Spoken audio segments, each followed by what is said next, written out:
आप देख रहे हैं इंडिया टाउन न्यूज भारत की बात, एक साल बेमिसाल।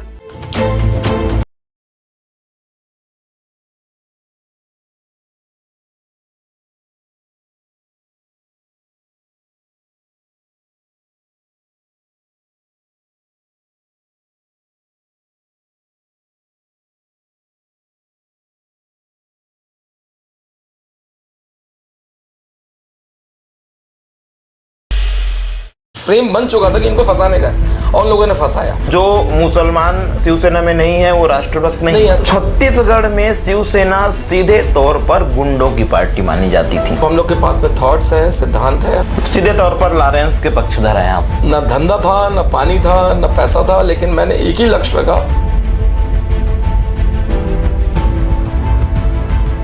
शिवसेना मौजूदा समय में शिवसेना दो भागों में बटी हुई है, एक शिंदे गुट और एक उद्धव गुट। लेकिन छत्तीसगढ़ में शिवसेना का सिर्फ एक ही पर्याय है और वो नाम है धनंजय सिंह परिहार। नमस्कार, मैं हूं अजय सोनी और आप देखना शुरू कर चुके हैं India town news Chhattisgarh Madhya Pradesh.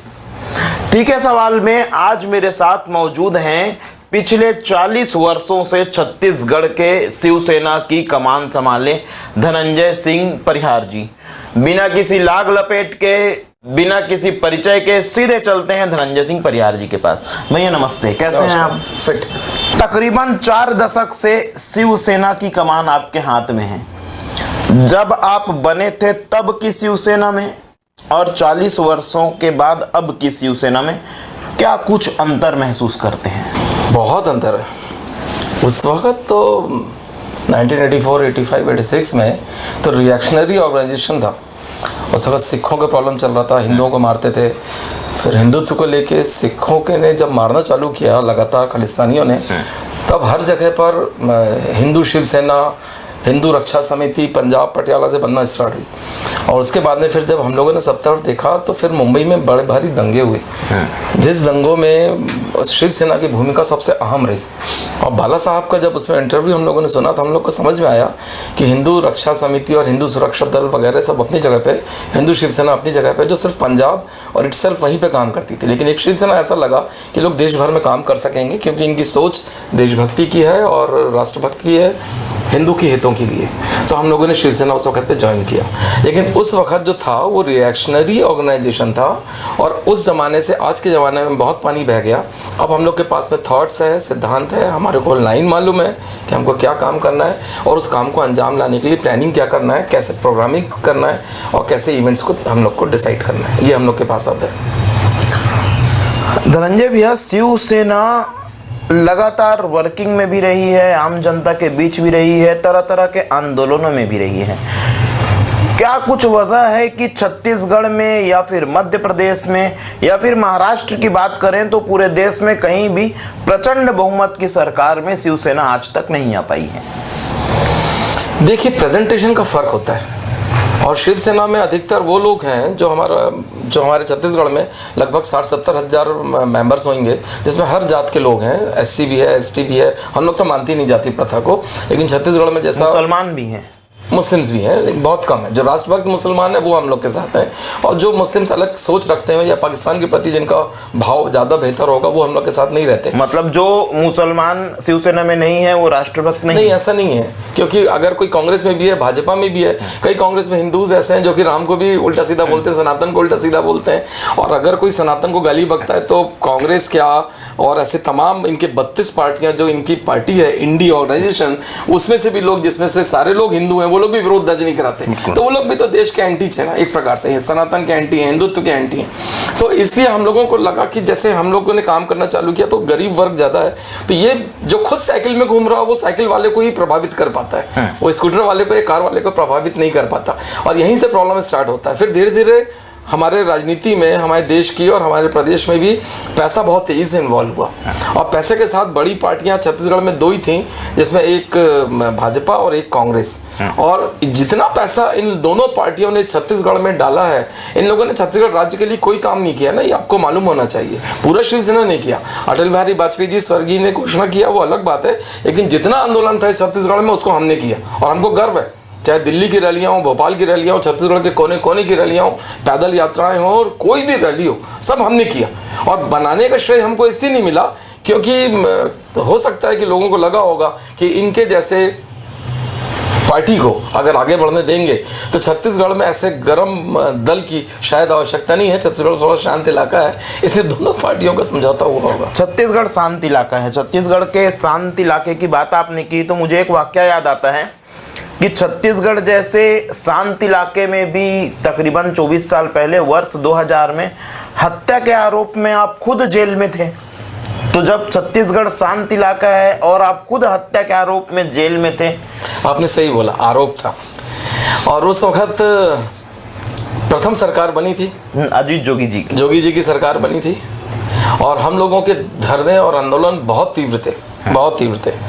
और उसमें अभी जो हमारे शिवसेना में वापस आए हैं, जो पहले कांग्रेस चले गए थे, निरुपम जी, वो आए थे। उन्होंने कुछ यहाँ पे रामनवमी की बड़ी भारी रैली में कुछ कमेंट किया, जो उनसे तो उन्होंने कुछ नहीं उखाड़ा। फिर इन लोगों ने फ्रेम करना चालू किया, और शासन का तो अब तो वो पुलिस अधिकारी रहे नहीं है, इन लोगों ने मिलकर फ्रेम किया। और फ्रेम करने के बाद में इन लोगों ने हमारी शिवसेना को जितने भी नाम ऊपर दिखते थे, इन सबको उसमें फ्रेम किया। जबकि जिस आदमी की हत्या हुई वो तो रवि था, जो बेचारा मेरा छोटा भाई था, मेरा पाँव छूता था ब्राह्मण होने के बावजूद, मैं उसको मना करता था, वो मेरा छोटा भाई जैसा था, उसके हत्या में फंसा दी। उसकी वाइफ ने जाके लगातार थाने में बोला कि नहीं, धनंजय भैया लोग नहीं थे जिनको मैं पहचानती हूँ, ये गलत फहमी है, ये गलत बात है, इनको फंसाना। लेकिन चूंकि शासन का एक फ्रेम बन चुका था कि इनको फंसाने का है, और उन लोगों ने फंसाया, और इस तरह से शिवसेना की नींव को तोड़ने का यत्न किया। अच्छा, सिर्फ इतना ही नहीं, वो एक पुलिस केस मर्डर होता तो समझ में आता है, इन लोगों ने तो मतलब जेल में रहते हुए में भी तमाम ऐसे पुलिस केस लगाए जिनका मीलों तक मेरे से वास्ता नहीं था। फ्रेमिंग था, सिर्फ 120B फ्रेमिंग, 120B फ्रेमिंग लगाते चले गए। जहां तक मेरी जानकारी में तकरीबन 4 से 5 साल, उस लगभग 4 साल, लगभग 4 साल। उसके बाद से फिर किस तरह से बैकअप लिया आपने? देखिए, जब 4 साल हम लोगों ने जेल में काटा तो पुलिस वाले यही कहते थे कि अब तो तुम लोग कुछ नहीं बचोगे, लेकिन गलतफहमियों का भी इलाज होता है, ऐसा थोड़ी है। जब मैं निकला उसके बाद ना धंधा था, ना पानी था, ना पैसा था, लेकिन मैंने एक ही लक्ष्य रखा कि कैसे भी करके पार्टी को अपने सम्मान को वापस लाना है। लेकिन भाजपा की सरकार थी। हाँ, भाजपा की सरकार थी, उसका बड़ा बैकअप था। उनका बैकअप नहीं था। भाजपा ने, देखिए अब एक बात को आप एकदम क्लियर कर दूं, भाजपा और हम लोग की विचारधारा हिंदुत्व की है, लेकिन हम लोग उनसे बहुत कम है। तो हम जो भी काम करते हैं उसका पूरा फायदा भाजपा को मिलता है, लेकिन भाजपा हमारे लिए कुछ करेगी इसकी आशा ना हम करते ना वो करते हैं, ये एकदम क्लियर कट है। लेकिन मौजूदा समय में तो भाजपा और शिवसेना की जुगलबंदी महाराष्ट्र में। हाँ, हमने भी यहाँ सहयोग किया पूरा।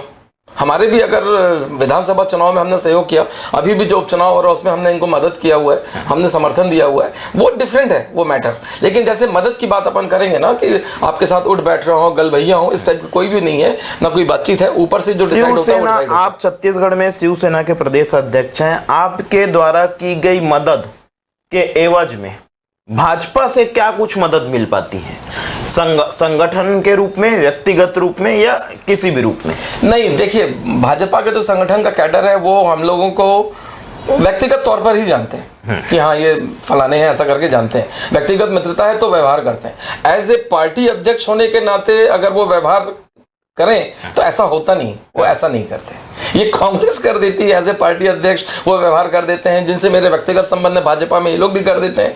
लेकिन अगर आप बोलोगे ना कैडर टू कैडर वो लोग आपका सम्मान करें, ऐसा नहीं होता है। उनका कैडर एकदम डिफरेंट है, वो बहुत बड़ा कैडर है, उन लोग के पास में माइक सेट बहुत बड़ा है और उनके पास में उनका व्यूअरशिप बहुत बड़ा है, तो वो लोग उसके हिसाब से ट्रीट करते हैं, वो बड़े हैं। शिवसेना के जनक माने जाते हैं बाला साहब ठाकरे जी, श्रद्धेय बाला साहब ठाकरे जी, लेकिन जब उनकी विरासत सौंपने की बारी आई तो वो सौंपी गई उद्धव ठाकरे को। ज्यादातर जनता और ज्यादातर शिवसैनिक मानते हैं कि उनका असल उत्तराधिकारी होना था राज ठाकरे को। इस पर क्या कहेंगे? देखिए, उद्धव ठाकरे तो सन 2004 में एक्टिव हुए, हम तो 1984 से थे। बिल्कुल। उद्धव ठाकरे और उनके पुत्र जो हैं आदित्य ठाकरे, इनके दिमाग में एक फितूर है। ये लोग ये समझते हैं कि ये डायनेस्टी पे है, मतलब कोई राजा धीराज बैठा हुआ है और एक राजा खत्म हुआ, उसका बेटा वापस राजा बनता है। ये उस सोच में के विचारों के मालिक हैं। इनको किसी वरिष्ठ पदाधिकारी का, जो लोग बरसों से तुम्हारे साथ संघर्ष कर रहे हैं, उसका उनको कोई चिंता नहीं। और यही सबसे बड़ा उनका नुकसान था। न पॉलिटिक्स आती है उनको, ना कुछ आता है। खाली घमंड में रह के अगर आप राजनीति करोगे तो आप चल नहीं सकते। राज ठाकरे इनके कंपैरिजन पे ज़्यादा बेहतर आदमी था। वो लगातार अपनी फुल जवानी से, यानी एकदम लड़कपन की जवानी से उन्होंने काम किया सामना प्रेस पे, फिर लगातार काम करते रहे। वो उद्धव जी का जो स्लोपन है वो उससे 10 गुना तेजीपन राज ठाकरे जी में था। तो जो शिवसेना को जो एक कंट्री वाइड जो एक माहौल देना चाहिए था पार्टी को, कि पीछे से सपोर्ट करते, पार्टी को बराबर के स्थान देते, अगर वो कहीं से अलायंस करते हैं भाजपा से तो उनको भी यहाँ पर उस अलायंस का कुछ फायदा लोकल चुनाव पे, स्थानीय निकाय के चुनाव पर इन लोगों को करना चाहिए। ये इन लोगों ने नहीं किया। मतलब शिवसेना को खाली सिर्फ महाराष्ट्र के अंदर में कैसे सर्वाइव करना है, कैसे बचना है, सिर्फ उतना ही इन लोगों का दिमाग रहा। मौजूदा समय में पिछले तकरीबन 15 साल भारतीय जनता पार्टी की सरकार रही, उसके बाद कांग्रेस की सरकार आई, अब फिर भारतीय जनता पार्टी की सरकार है। वर्ष 2005 से लेकर वर्ष 2015 तक के 10 सालों की बात करूं तो छत्तीसगढ़ में शिवसेना सीधे तौर पर गुंडों की पार्टी मानी जाती थी। मतलब ये मैंने भी देखा है कि भाजपा से जुड़ जाओ, कांग्रेस से जुड़ जाओ, लेकिन जो युवा शिवसेना से जुड़ता था तो लोग मना करते थे कि नहीं, वो पार्टी ठीक नहीं है। इस तरह की परिस्थितियां क्यों निर्मित हुई? देखिए, बहुत सारे लोग होते हैं जो अपनी माँ बहन के साथ जाते रहते हैं और अगर किसी ने छेड़छाड़ किया तो रिएक्शन नहीं करते, वो सज्जन माने जाते हैं हमारे देश में। हम लोग ऐसे हैं कि दूसरों की माँ बहन के साथ भी अगर आप हमारे आंखों के सामने हो गया तो हम विरोध दर्ज करा देंगे, बकवास करोगे, फिर हम ठीक करना भी जानते हैं। अच्छा। इसलिए लोगों को लगता है कि ये गुंडे हैं, लेकिन उसके पीछे गुंडागिरी का मतलब ये नहीं है कि हम आपकी जेब से पैसा छीन लिए या आपकी जगह पे कब्जा कर लिए या आपको कहीं पे छेड़ दिए। ये दैट इज कॉल्ड गुंडागिरी। और अगर हम ये सब काम कर रहे हैं तो इसको हम लोग बोलते हैं कि हम लोग अगर कुछ गुंडे जो गंदगी कर रहे हैं उसको सुधारने का काम हमने किया, जिस काम को शासन को या पुलिस को करना चाहिए। लेकिन हर जगह पुलिस तो हो नहीं सकती है, हो नहीं सकती, संभव नहीं है। छत्तीसगढ़ में विधानसभा चुनाव चालू है। जी हाँ, मतलब उपचुनाव चालू है। पूरे प्रदेश में सिर्फ एक सीट पर चुनाव, और ये 35 साल से भाजपा का गढ़ माने जाने वाले में क्षेत्र में इस बार बृजमोहन अग्रवाल नहीं है, इस बार सुनील सोनी है। हालांकि वो उन्हीं का प्रतिरूप है, लेकिन सुनील सोनी है और आकाश शर्मा। अपने नजरिए से क्या देखते हैं धनंजय भैया आप? देखिए, हम तो हिंदुत्व का काम कर रहे हैं। हमने 7 धरने अभी तक दे चुके हैं, इंक्लूडिंग दिल्ली, और अभी फिर 19 को मेरा धरना है जांजगीर शक्ति में। हम लोग हिंदू राष्ट्र की मांग, एनआरसी लागू करने की मांग, सीए लागू करने की मांग को लेके कतिपय हमारी 9 मांगे हैं, जिसको लेके हम लोग लगातार धरने कर रहे हैं पूरे स्टेट के हेडक्वार्टर्स में, जो जिला मुख्यालय।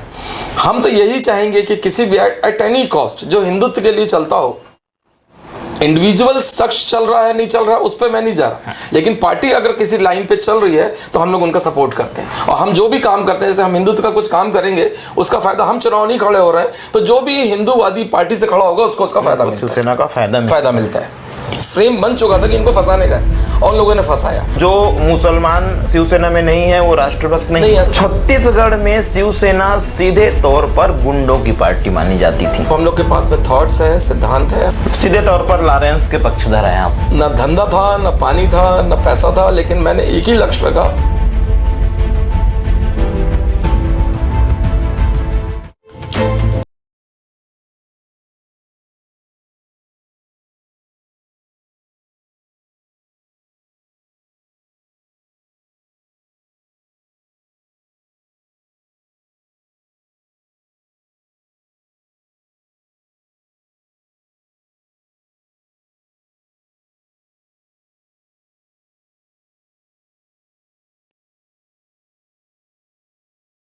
ये हमारे संस्कार ही है।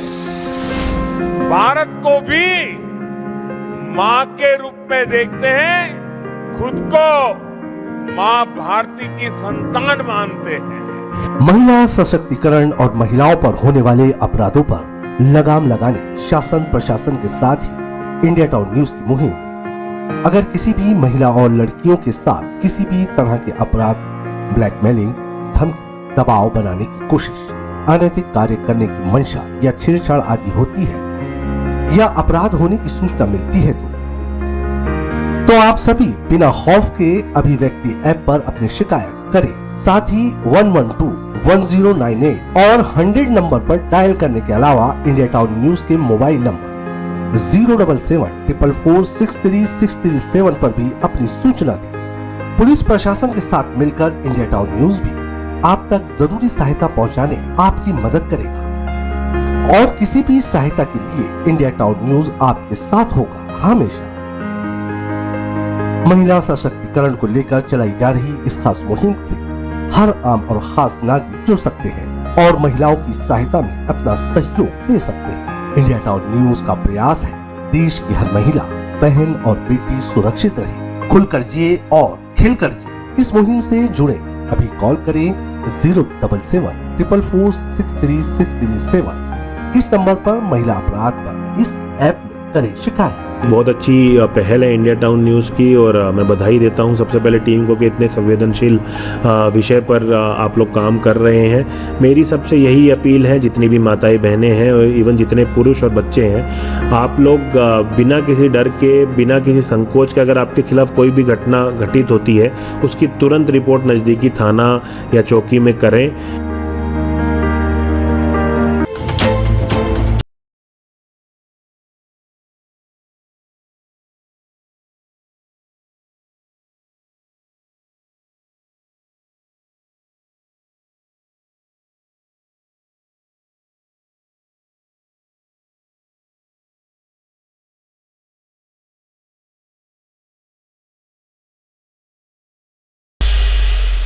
फ्रेम बन चुका था कि इनको फंसाने का है और उन लोगों ने फंसाया। जो मुसलमान शिवसेना में नहीं है वो राष्ट्रभक्त नहीं है। छत्तीसगढ़ में शिवसेना सीधे तौर पर गुंडों की पार्टी मानी जाती थी। हम लोग के पास में थॉट्स है, सिद्धांत है। सीधे तौर पर लॉरेंस के पक्षधर हैं आप। न धंधा था, न पानी था, न पैसा था, लेकिन मैंने एक ही लक्ष्य रखा। ब्रेक के बाद स्वागत है फिर से आपका। मैं हूं आपके साथ अजय सोनी और आप देख रहे हैं लगातार India town news Chhattisgarh Madhya Pradesh. Chhattisgarh प्रदेश शिवसेना के अध्यक्ष धनंजय सिंह परिहार हमारे साथ लगातार जुड़े हुए हैं। आइए चलते हैं बात बेबाक लगातार आगे। धनंजय भैया, एक सवाल आपसे ये है कि पिछले दिनों मोहला, मानपुर, चौकी के जिलों में आपने लगातार सभाएं की, लगातार आपका प्रदर्शन भी जारी रहा बूढ़ादेव मंदिर को तोड़ने को लेकर और सड़कों के विकास को लेकर। लेकिन इसके बावजूद जिन लोगों के लिए आप लड़ रहे थे वो बाद में उसी पार्टी के सदस्य बन गए जिनके खिलाफ आप लड़ रहे थे। इस पर क्या कहेंगे आप? देखिए, मैं कांग्रेस गवर्नमेंट के आखिरी के 1-2 सालों में जब इन्होंने पूर्व मुख्यमंत्री ने बोलना चालू किया कि राम वन गमन पथ कांकेर से होके पूरा चित्रकूट तक जाता है, ऐसा करके उन्होंने घोषणा किया जिसका डेवलपमेंट कर रहे थे। और उसी वक्त पर कतिपय ग्रुप्स आदिवासियों के, जिन लोगों ने आदिवासी विकास परिषद नाम से था, युवा परिषद के नाम से था, मेरे को नाम पूर्ण याद नहीं है, उन लोगों ने विरोध दर्ज कराना चालू किया कि राम हमारे इस जंगलों में कभी आए नहीं, यहाँ राम का नाम लो मत, यहाँ फलाना मत करो, यहाँ ठिकाना मत करो, यहाँ कोई हिंदुत्व की बात मत करो। इन लोगों ने करना चालू किया। फिर जब हम लोगों के वहाँ पे दौरे होने चालू हुए तब हम लोगों ने देखा बूढ़ादेव के जितने मंदिर थे, बूढ़ादेव आदिवासी मानते हैं, जिसको शंकर जी हम लोग कह सकते हैं, उसको आदिवासी बहुत मानते हैं। इन लोगों ने छोटे छोटे मंदिर होते हैं, गरीबों के मंदिर कितने बड़े बनाएंगे बेचारे, पेड़ के नीचे छोटा सा मंदिर बनाया, उसको भी इन लोगों ने तोड़ा और जितनी रोडें बनी सब जगह पे तोड़ा। और हम लोगों ने लगातार ज्ञापन दिया उस सीएम को भी, फिर उनके बाद वाले सीएम को भी मैंने अभी भी ज्ञापन दिया हुआ है कि जितने बूढ़ादेव के मंदिर टूटे, इन मंदिरों के पुनरुद्धार के लिए सरकार कुछ ना कुछ फंड वहाँ पे रिलीज करे और जिन लोगों ने तोड़ा उन लोगों के खिलाफ कार्रवाई करे।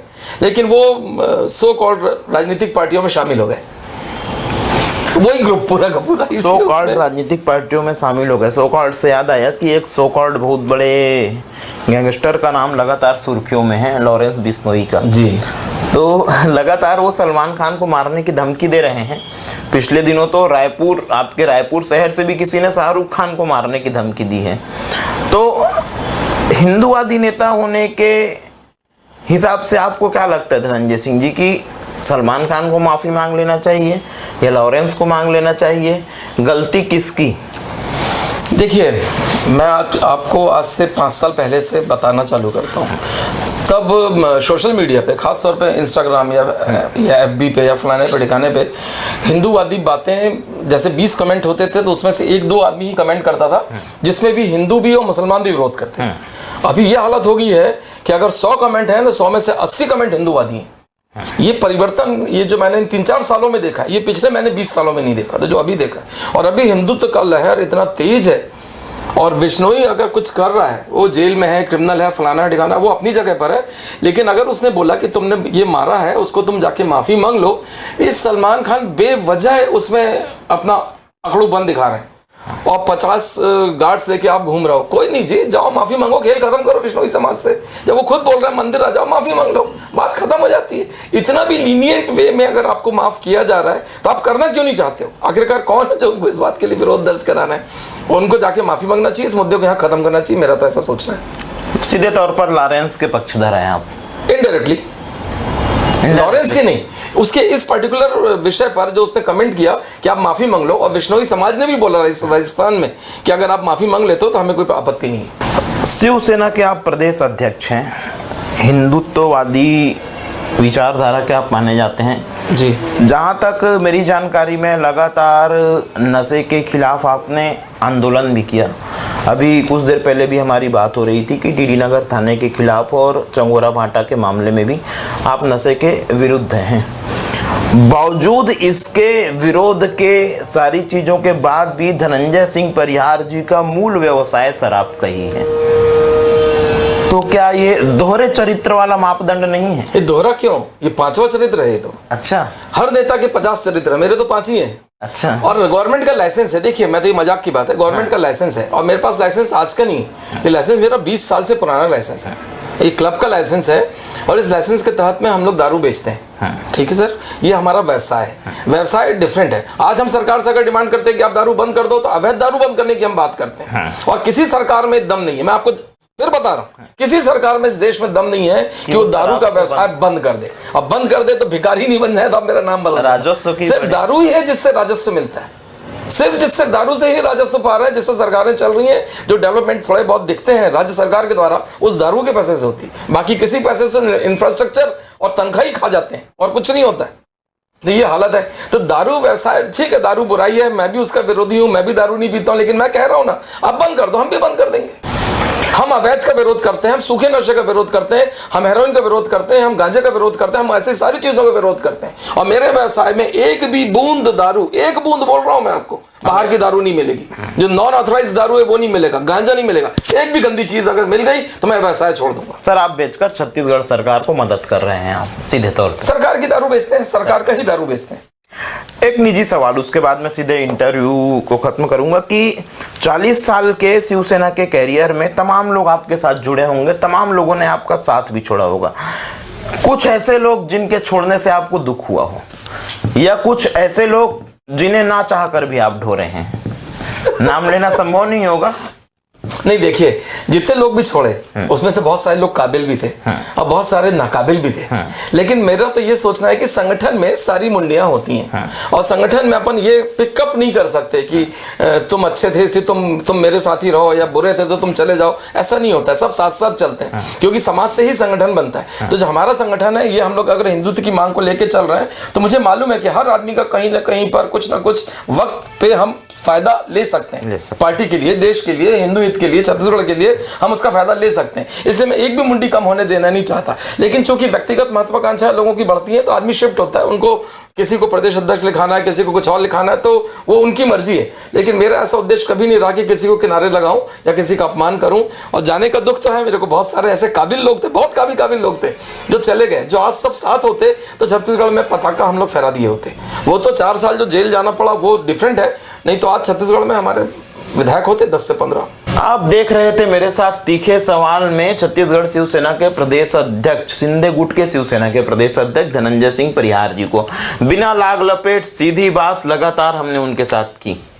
धन्यवाद धनंजय, बहुत धन्यवाद। फ्रेम बन चुका था कि इनको फंसाने का और लोगों ने फंसाया। जो मुसलमान शिवसेना में नहीं है वो राष्ट्रभक्त नहीं है। छत्तीसगढ़ में शिवसेना सीधे तौर पर गुंडों की पार्टी मानी जाती थी। हम लोग के पास में थॉट्स है, सिद्धांत है। सीधे तौर पर लॉरेंस के पक्षधर हैं आप। न धंधा था, न पानी था, न पैसा था, लेकिन मैंने एक ही लक्ष्य रखा